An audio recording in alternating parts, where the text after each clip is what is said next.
요한복음 6장 60절에서 71절입니다. 키워드는 영생의 말씀, 하나님의 능력, 주님의 제자입니다.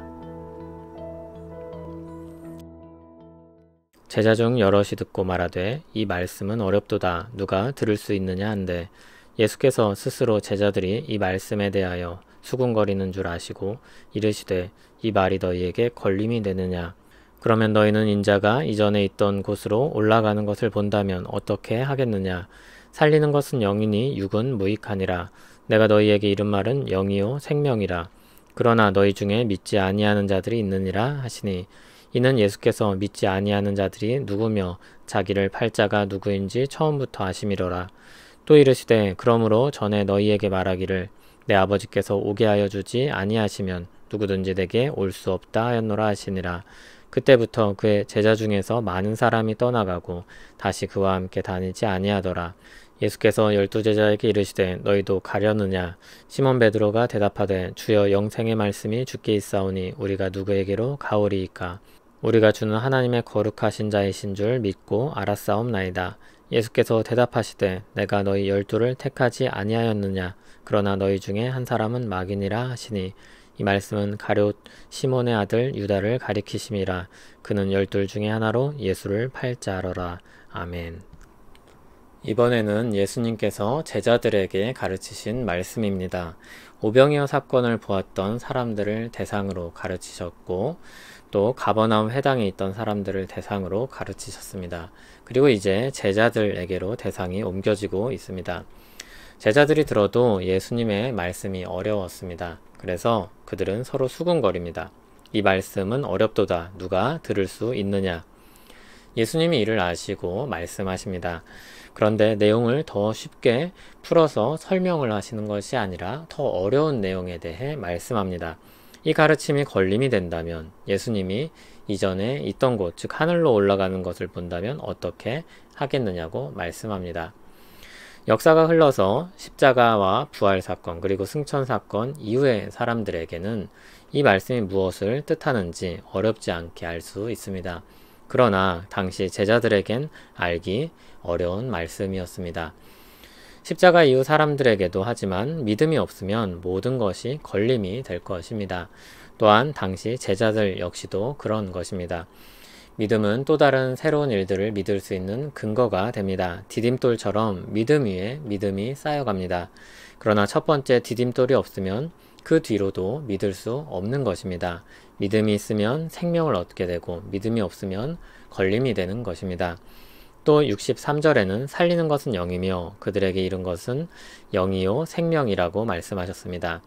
이 말씀은 육적인 의미로 이해할 것이 아니라는 것입니다. 육적인 의미로 이해한다면 살을 먹고 피를 마시는 것이 얼마나 이상한 의미가 되겠습니까?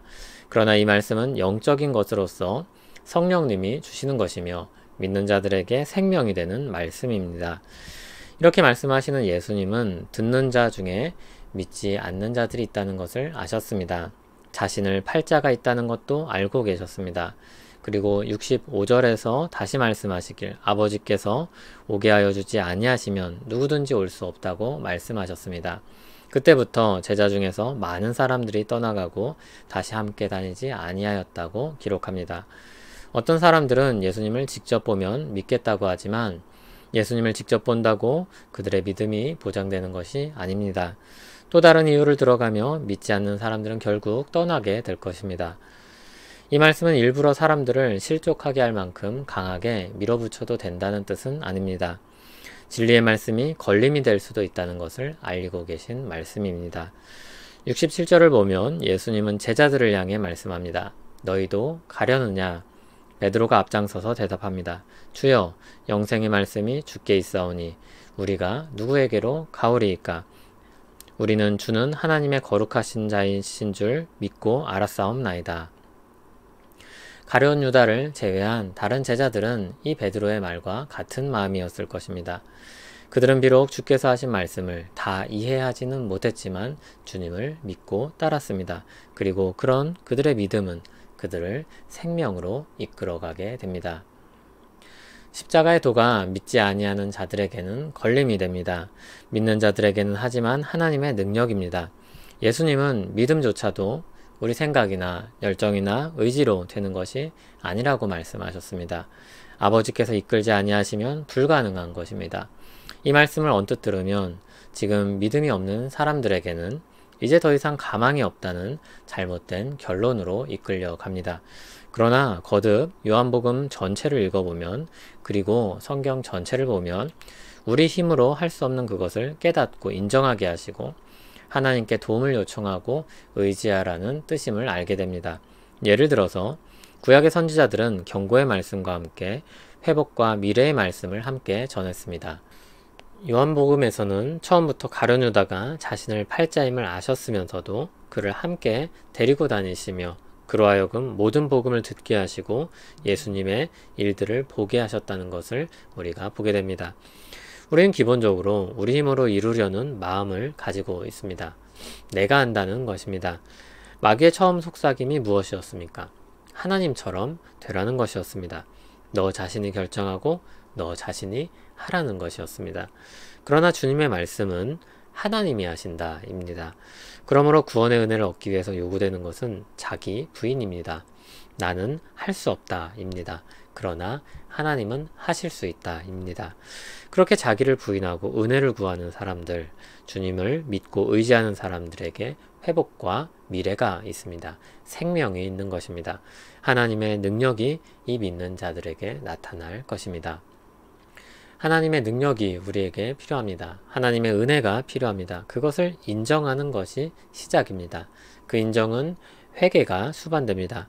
내가 붙잡고 있던 교만한 마음으로부터 돌이켜서 용서를 구하고 하나님의 도우심을 구하는 겁니다. 우리를 사랑하시며 인자가 풍성하신 하나님은 결코 우리를 외면하지 않으시며 결코 우리를 버리지 않으실 것입니다. 인자와 사랑이 풍성하신 하나님께서 우리를 받으실 것입니다.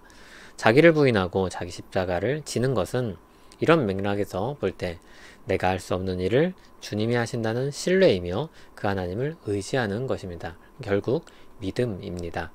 주님의 십자가 아래 우리 죄악된 마음을 다 내려놓고 버리고 주님을 따르는 복된 제자들이 되기를 소원합니다.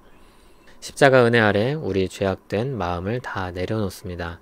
옛사람의 모습을 벗어버리고 그리스도를 옷 입고 살기를 원합니다. 우리를 잡아 이끄시어 지난 날들의 어두움으로부터 떠나게 하시고 내 안에 그리스도가 사시는 삶을 살게 하옵소서. 예수님 이름으로 기도합니다. 아멘.